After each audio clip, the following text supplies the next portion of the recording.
Salam saudara-saudara, hari ini damai sejahtera dan sukacita harapan saya saudara-saudara selalu di dalam perlindungan Tuhan. Hari ini saya akan membagikan firman Tuhan, tapi mari tundukkan kepala dan saya akan menyanyikan satu penyembahan sebagai ucapan syukur atas penyertaan Tuhan di dalam kehidupan kita.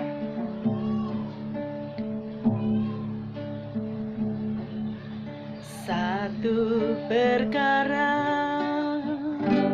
yang ku simpan dalam hati, tiada satu pun yang terjadi tanpa Allah mengerti. Allah mengerti, Allah peduli segala persoalan yang kita hadapi. Tak akan pernah dibiarkannya ku bergumul sendiri, sebab Allah mengerti. Allah mengerti. Allah mengerti, Allah peduli segala persoalan yang kita alami.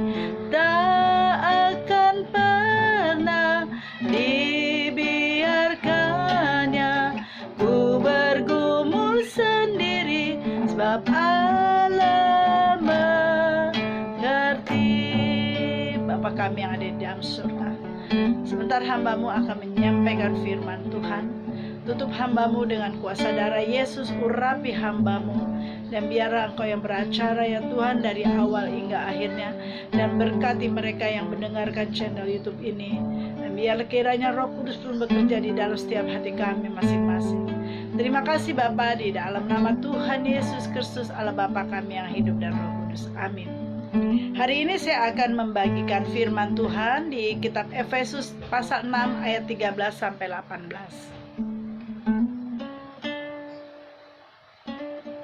Efesus pasal 6 ayat 13 sampai 18. Sebab itu ambillah seluruh perlengkapan senjata Allah, supaya kamu dapat mengadakan perlawanan pada hari yang jahat itu, dan tetap berdiri sesudah kamu menyelesaikan segala sesuatu. Jadi berdirilah tegak, berikat pinggangkan kebenaran, dan berbaju zirahkan keadilan. Kakimu berkasutkan kerelaan untuk memberitakan Injil damai sejahtera. Dalam segala keadaan pergunakan perisai iman, sebab dengan perisai itu kamu akan dapat memadamkan semua panah api dari si jahat. Dan terimalah ketopang keselamatan dan pedang roh, yaitu firman Allah. Dalam segala doa dan permohonan berdoalah setiap waktu di dalam roh, dan berjaga-jagalah di dalam doamu itu dengan permohonan yang tidak putus-putusnya untuk segala orang kudus. Jadi di sini saya akan membahas poin demi poin ya dari ayat ini, agar saudara-saudara mengerti apa sih yang dimaksud dengan perlengkapan rohani. Perlengkapan rohani di kitab Efesus ini, Tuhan memberikan gambaran bagaimana kita menghadapi situasi saat ini. Kalau kita mengandalkan logika kita, kalau kita mengandalkan manusia kita akan jatuh. Tetapi sertakan Tuhan di dalam kehidupan kita. Di sini di ayat Efesus 6 pasal 6 ayat 13 sampai 18, Tuhan sudah memberitahukan apa-apa yang harus kita lengkapi di dalam diri kita, supaya iblis tidak menyerang, tidak mengintimidasi kita, sehingga membuat kita jatuh dan lemah. Di ayat 13 di sini dikatakan, perlengkapan senjata Allah supaya dapat mengadakan perlawanan pada hari yang jahat itu, dan tetaplah berdiri sesudah kamu menyelesaikan segala sesuatu. Berdirilah dengan tegak, berikat pinggangkan kebenaran. Nah, di sini di ayat 14, apa sih yang dimaksud dengan berikat pinggang kebenaran? Di ayat 14 ini adalah elemen pertama senjata kita, karena iblis adalah bapa dari segala dusta. Di sini saya pelajari ayat 13 sampai 18. Saya rangkum dan saya tulis masing-masing poin apa yang dimaksud perlengkapan rohani. Di sini ada ikat pinggang kebenaran. Apa yang dimaksud dengan ikat pinggang kebenaran? Adalah elemen pertama senjata kita kalau kita menghadapi kuasa si jahat, yaitu karena iblis adalah bapa dari segala dusta. Saya akan bacakan di ayatnya Yohanes 8 ayat 44 biar saudara-saudara tahu bahwa iblis itu adalah bapa dari segala dusta. Iblislah yang menjadi bapamu dan kamu ingin melakukan keinginan bapamu. Ia adalah pembunuh manusia. Nah, di ayat 44 ini katakan, ia adalah pembunuh manusia sejak semula dan tidak hidup dalam kebenaran, sebab di dalam dia tidak ada kebenaran. Apabila ia berkata dusta, ia berkata atas kehendaknya sendiri, sebab ia adalah pendusta dan bapa segala dusta. Di kitab Yohanes 8 ayat 44 diteguhkan. Jadi iblis adalah bapa segala pendusta. Nah, kenapa kita harus memakai ikat pinggang kebenaran? Yaitu kebenaran akan firman Tuhan. Tidak ada kebohongan ataupun dusta. Ya di atas ya, tidak di atas tidak. Jadi Tuhan mengajarkan kita adalah kejujuran, kebenaran di dalam firman Tuhan. Jadi mengikat dalam arti adalah ikatlah pinggang kebenaran. Maksudnya kita harus hidup jujur, kita harus hidup kudus, dan kita tidak boleh berbohong. Jangan biarkan iblis mengintimidasi kita untuk mengajari kita menjadi pendusta. Karena iblis ini adalah bapa pendusta. Ya, itu yang pertama adalah bagaimana kita ikat pinggang kebenaran, yaitu kebenaran di dalam Tuhan, kebenaran di dalam jalannya Tuhan. Dan yang kedua adalah di ayat 14 juga dikatakan di sini, baju zirahkan keadilan, ayat 14 di sini. Dan tadi kan ikat pinggang kebenaran, dan di sini dan berbaju zirah keadilan. Baju zirah keadilan adalah keadilan yang bukan datangnya dari manusia, tetapi yang dihasilkan, yang diberikan oleh Allah dan diterima melalui iman kita, ya. Keadilan yang bukan datang dari manusia, tetapi keadilan yang diberikan oleh Allah melalui iman kita, yaitu hati kita melindungi hati kita dari segala tuduhan, dakwaan kuasa jahat. Ya, jadi di sini berbajukan zirah keadilan. Tadi pertama kebenaran, kita harus mengatakan yang jujur, kita harus mengatakan yang benar, tidak ada kebohongan dalam setiap tingkah laku kita. Dan di yang poin yang kedua ini, berbaju zirah kebenaran adalah keadilan yang kita dapatin dari Tuhan, bukan dari manusia. Kalau keadilan yang datangnya dari Tuhan adalah itu pemberian Allah kepada kita yang kita imanin. Jadi jangan mau diintimidasi iblis oleh kuasa jahat, oleh pikir-pikiran bahwa kamu bukan anak Tuhan, bahwa kamu orang berdosa, kamu ini. Jangan pernah diterima. Kita tolak di dalam nama Tuhan Yesus. Tolak, buang semua pikiran-pikiran yang tidak baik. Ya, itu namanya berbaju zirah keadilan. Bahwa keadilan yang kita terima ditebus oleh kuasa darah Yesus di kayu salib, itulah tanda bukti kasih Tuhan terhadap kita, anak-anaknya. Di ayat yang 15, kakimu berkasut kerelaan. Nah, di sini kakimu di ayat yang 15, kakimu berkasut kerelaan untuk memberitakan Injil damai sejahtera. Iblis itu kalau kita mau melakukan pelayanan, ya, pasti dia mempunyai caranya untuk merintangi kita. Tetapi kalau kita melakukan pelayanan dengan hati yang tulus, hati yang penuh kasih dan rela untuk dibimbing oleh Roh Kudus apa yang Tuhan mau, percaya saudara-saudara, saat kita melakukan apapun pekerjaan kita sebagai hamba Tuhan, sebagai karyawati, kalau hidup kita dipimpin oleh Roh Kudus, kerelaan hati, berjalan di dalam kebenaran, iblis tidak akan menghalangi langkah kita. Karena apa? Iman tadi, yang kedua adalah iman, dan ketiga adalah kerelaan kaki kita dalam melakukan kerelaan dalam melayani Tuhan. Dimanapun kita berada, Tuhan akan menyertai. Karena Tuhan melihat hati kita, kerelaan hati kita untuk menolong orang, kerelaan hati kita untuk memberi, kerelaan hati kita untuk menjalankan tugas-tugas yang Tuhan berikan. Sekalipun iblis mencoba menghalangi, dia akan kalah undur. Karena iman kita percaya pada Tuhan. Perisai iman ayat 16 di sini katakan, apa itu perisai iman? Yaitu terkait dengan keraguan-raguan. Kadang-kadang iblis menaburkan dalam pikiran kita ragu. Bisa nggak ya kira-kira doa saya dikabulkan nggak ya? Kira-kira saya bisa nggak proyek ini bisa tembus? Nah, di sini di ayat 16 perisai iman. Perisai iman adalah supaya apapun persoalan yang kita hadapi, serahkan pada Tuhan.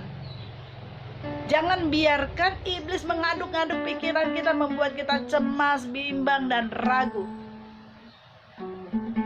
Jadi Tuhan mau iman kita, minta perlindungan Tuhan dibentengi. Imani bahwa apa yang sudah saudara-saudara doakan, percaya Tuhan akan jawab.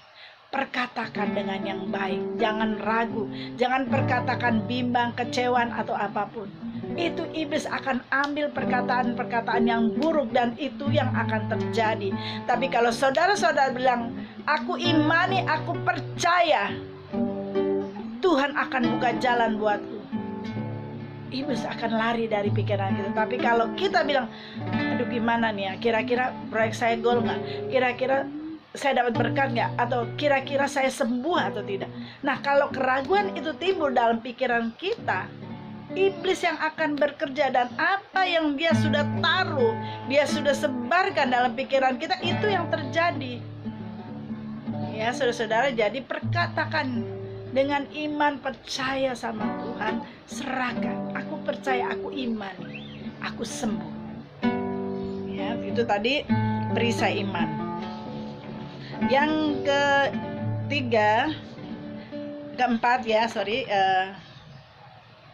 yang kelima, ketopang keselamatan ayat 17. Dan terimalah ketopong keselamatan. Nah, ketopong keselamatan. Ketopong keselamatan apa? Perlindungan untuk kepala kita, ya, yang menjadi pusat nih pikiran kita. Jadi di ayat 17, ketopong keselamatan. Ketopong keselamatan, kalau orang nih mau perang ya, kan pasti pakai topi ya. Nah, topi ini adalah untuk melindungi kita dari segala benturan-benturan, atau kita pakai helm naik motor, kan tentunya kita pakai helm ya supaya tidak kebentur. Nah, kenapa Tuhan katakan pakailah ketopong keselamatan? Ketopong keselamatan adalah perlindungan untuk segala pikiran kita dijauhkan dari intimidasi iblis. Tuhan mau kita menjaga terus hati dan pikiran kita tertuju hanya pada Tuhan Yesus. Kalau iblis mulai mengganggu di dalam pikiran kita, kita terima apa yang iblis taruh di dalam pikiran kita, semua organ tubuh kita akan semua sakit dan kena imbasnya. Tetapi pada saat kita menjaga pikiran kita hanya pada Tuhan, percaya saudara-saudara, damai sejahtera yang akan kita terima. Ya, itu. Dan yang kedua, yang ketujuh, pedang roh. Ya, pedang roh di sini keselamatan dan pedang roh. Pedang roh yaitu firman Tuhan. Makanya kenapa saya selalu tekankan setiap bangun tidur, baca firman, adakan mesbah doa pedang roh. Itu menguatkan kita. Bagaimana Tuhan mau berbicara dengan kita melalui firman-Nya. Karena apa? Firman Tuhan itu seperti pedang bermata dua dan tajam menusuk hati kita yang paling dalam. Nanti di situ sudah akan dituntun oleh Roh Kudus apa yang harus kita lakukan.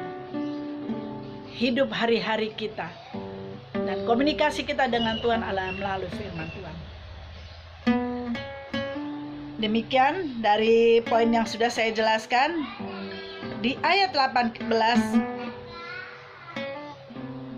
Yang terakhir, dalam segala doa dan permohonan berdoalah setiap waktu di dalam roh dan berjaga-jagalah di dalam doa.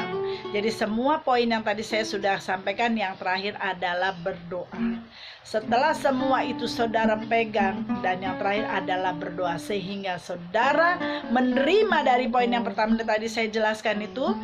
Saudara datang pada Tuhan dengan berdoa. Yang terakhir adalah berdoa. Bila itu semua saudara-saudara terima, saudara-saudara akan fokus sama Tuhan dalam berdoa. Jangan sampai saat kita berdoa pikiran kita kemana-mana, tidak fokus sama Tuhan. Penyembahan juga begitu. Ini kira-kira doa saya didengar nggak ya? Kira-kira doa saya dikabulkan tidak?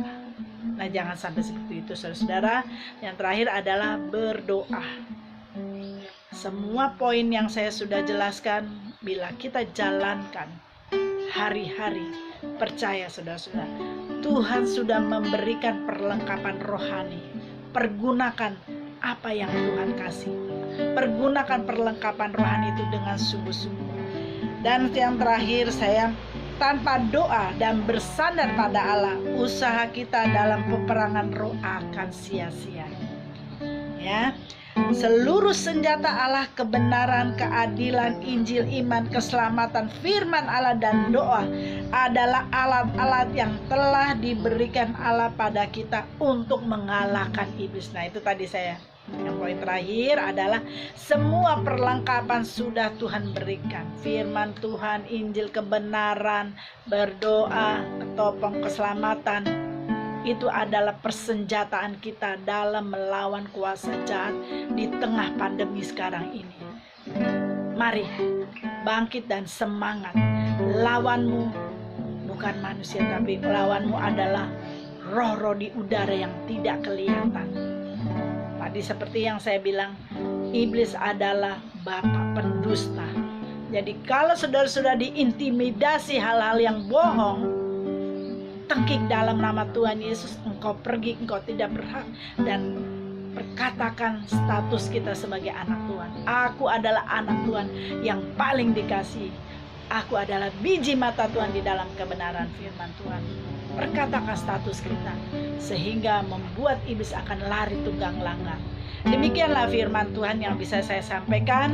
Biarlah ini menjadi kekuatan bagi saudara-saudara untuk menghadapi masalah di masalah yang saat ini kita boleh hadapinya, itu masalah virus corona, masalah keuangan, masalah penyakit apapun.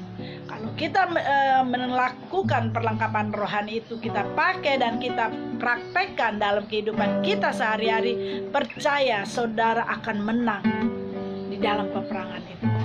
Demikian firman Tuhan. Mari kita tundukkan kepala. Bapa kami yang ada di dalam surga, terima kasih hamba-Mu sudah menyampaikan firman Tuhan. Dan biarlah firman ini menjadi kekuatan. Pimpin kami ya Roh Kudus untuk melawan kuasa-kuasa jahat. Perlengkapan rohani yang kami terima daripada-Mu Tuhan, kami akan lakukan sesuai apa yang Tuhan tuntun dan Tuhan bimbing kami. Terima kasih. Kami berdoa juga untuk bangsa Indonesia. Lawan bangsa Indonesia dengan luar biasa, diberkati dengan luar biasa. Terima kasih Bapa. Inilah doa yang hamba-Mu serahkan di dalam nama Tuhan Yesus Kristus. Mari angkat tangan dan terimalah berkat dari Tuhan. Tuhan memberkati engkau dan melindungi engkau.